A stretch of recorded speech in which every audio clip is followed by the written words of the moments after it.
Magandang araw mga kaibigan. Bigyan natin ng reaction opinion itong official statement ni BP Sara tungkol sa pagpapakalat ng fake news or inaccurate reports tungkol sa foreign trip ng ating Vice Pangulo. Pinakalat ito ng PCO or Opisina ni Anti-Clear. Okay, update lang muna tayo sa ating Brave 14+3 fund drive. Kaninang umaga, nakapagpadala ulit tayo ng 102,000 pesos sa kanila. So, ang total amount na naitulong na natin sa Brave 14+3 is 736,000 pesos. Salamat po sa mga tumulong. Sa mga gusto pang tumulong, ito po ang ating GCash number, 0966-265-8480. Ivan Henry Sibog ang pangalan.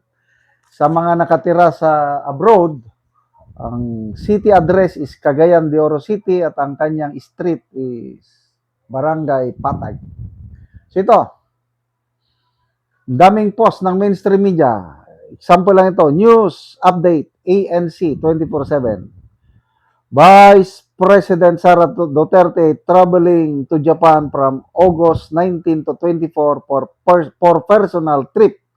PCO confirms. Oh. So, nagkalat na yan na balita.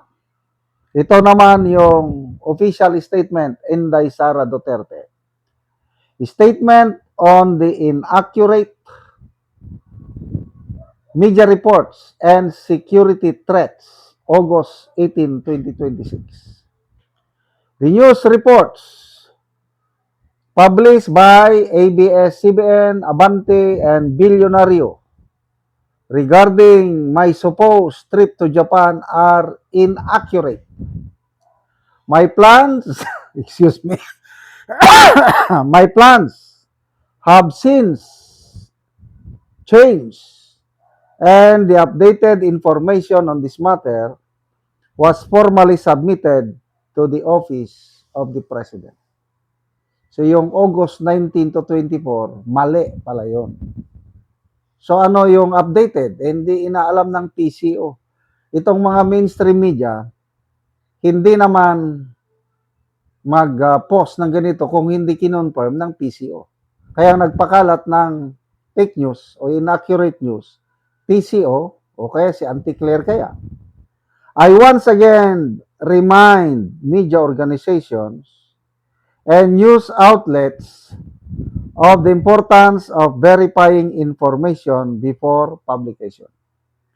The rush to generate public attention or sensationalize a story should never take precedence over the responsibility to report truthfully and accurately.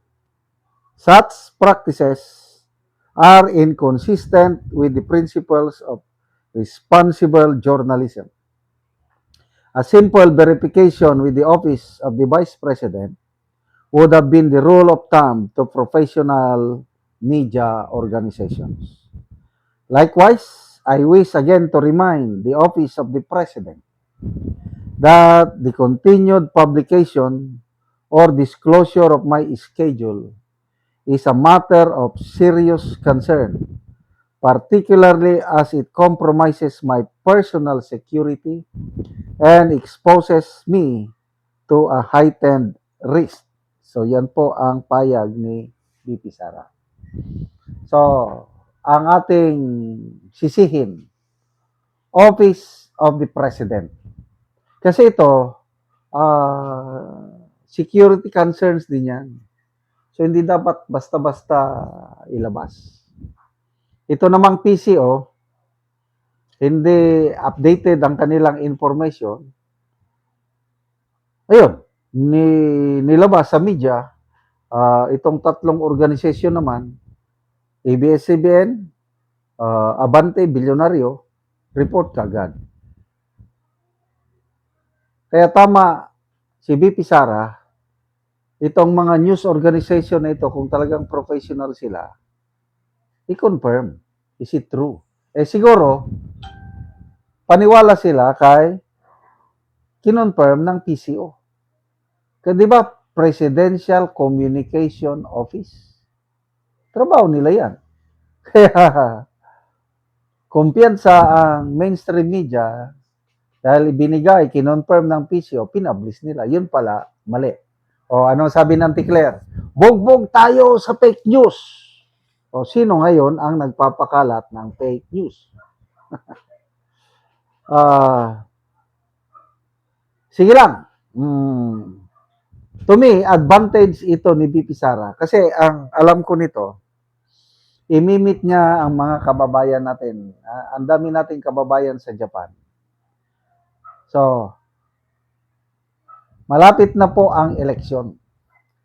Itong mga biyahe ni BP Sara, to me, these are wise moves. Habang abala ang Kongreso at Senado sa impeachment trial, di si BP Sara, biyahe-biyahe lang. Para meet and greet ng mga kababayan natin. Nakakalula,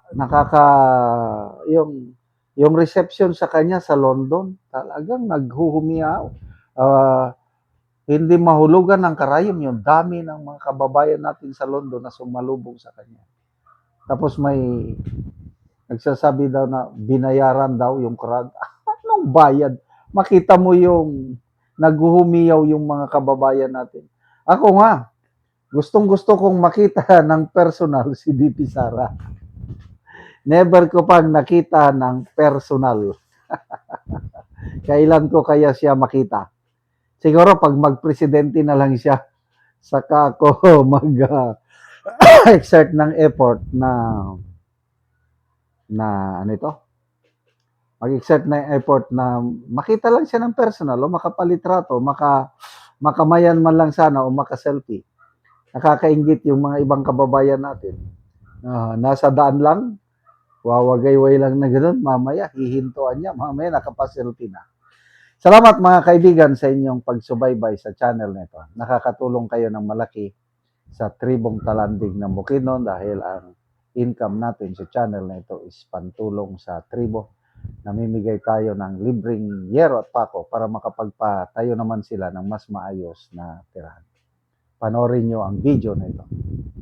Ron mo ni si ang Kuya Delmi nga idahon nga taga barangay San Miguel, Sitio Mauswagon, Tagbak, Talakag, Bukidnon. So matagaan siya Giero. Sa inabang nga sen kay tanawa akong Nagpasalamat siya. So atong busnot na tanawon daan iyang na balay. tayo. Okay, so mao ni ang kahimtang dari sa sulod sa iyang balay. So kung muulan, tuluan na gid kaayo. So lisod gid kaayo ang ilang kahimtang. So kay natagaan magyero, so magpuli na siya og yero. So very po sa sala.